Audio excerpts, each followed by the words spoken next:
Hi, I'm Chief Russell Rourke with the Sumter Police Department. First of all, I want to thank all of you for being here.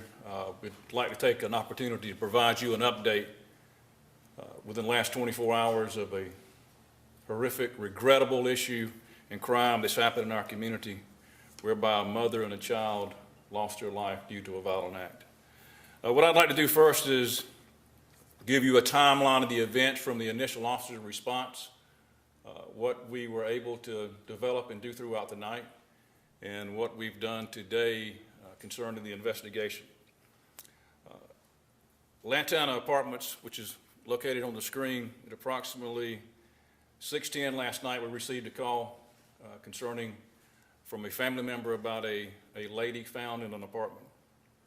From 6:10 to 6:20, officers had already arrived on scene and identified a suspect based on information from individuals in the community. Dante Maurice Johnson was taken into custody at 930 Susie Rembert Road, which is in the immediate area of Lantana Apartments.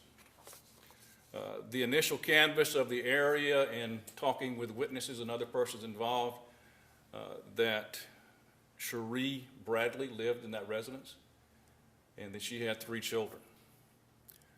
We began an exhaustive search for the 3 children to account for those children during the course of the investigation. We were able to account for 2, a 3-year-old son and a daughter, I believe, was 13. Is that correct? 13-year-old son. Right, 13-year-old son.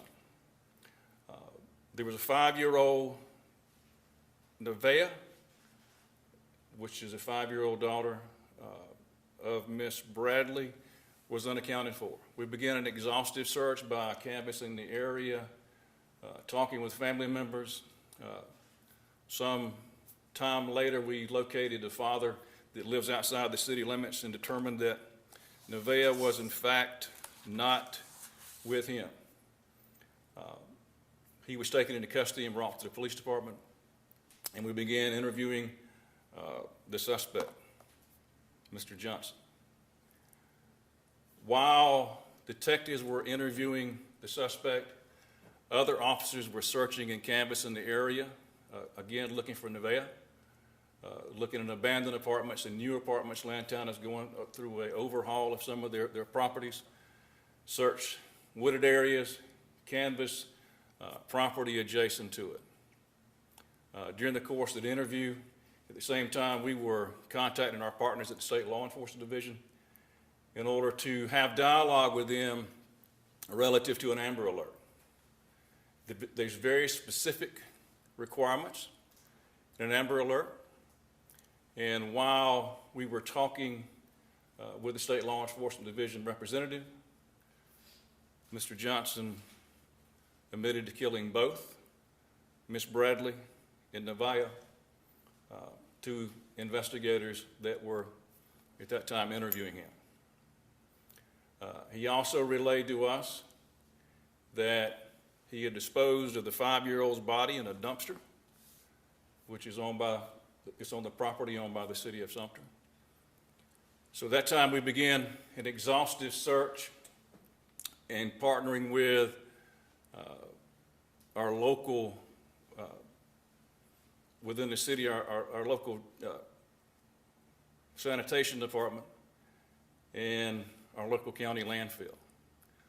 We determined that based on the timeline that we believe that Ms. Bradley was killed and located, that there was a timeline in there whereby the dumpster was taken from the property, dumped into a truck and replaced, and then all of that garbage went to the county landfill.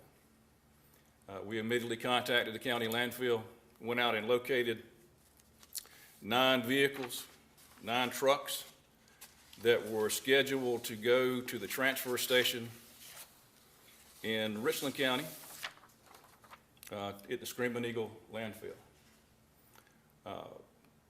We began an exhaustive search last night at the county landfill, followed this morning about 3:30 a.m., began a search of the garbage as it was offloaded of the 9 vehicles.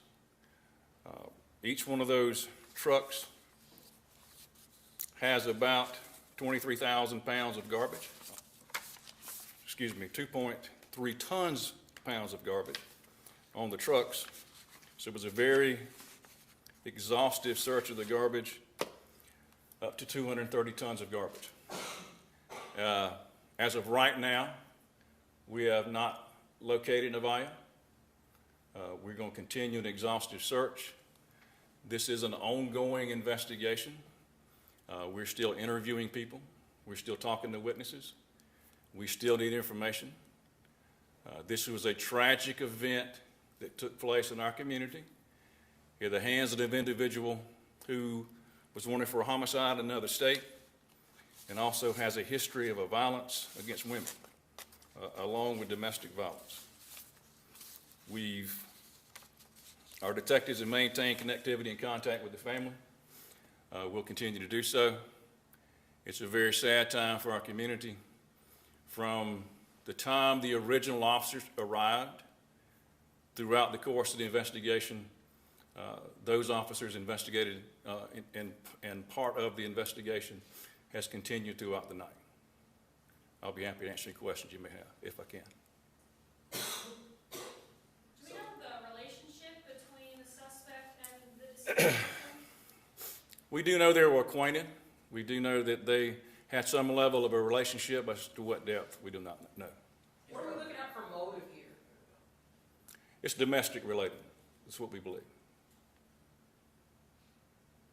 Do we know the manner in which the two victims were killed? Until the autopsies are completed, and as this is an ongoing investigation, we're not at liberty to provide that level of information at this juncture. So right now, you don't know if the 5-year-old is dead or alive?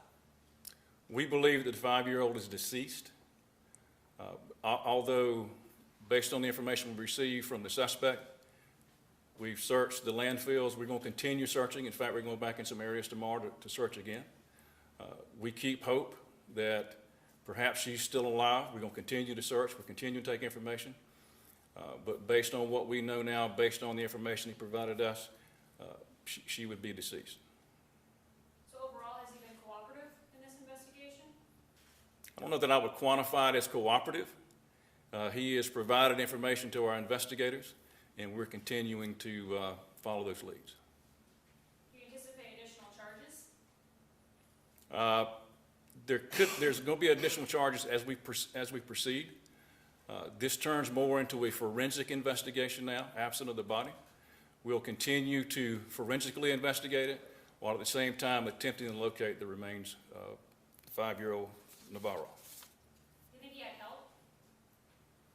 There's nothing indicated at this point. How was he able to flee the scene and people see him fleeing the scene and then also potentially dispose of the body? Do we know, as far as that timeline, how that looks? Well, so far as how he disposed of the body, based on what we know is what he's provided us in an interview. When officers arrived on scene, he was pointed out as a person that was associated with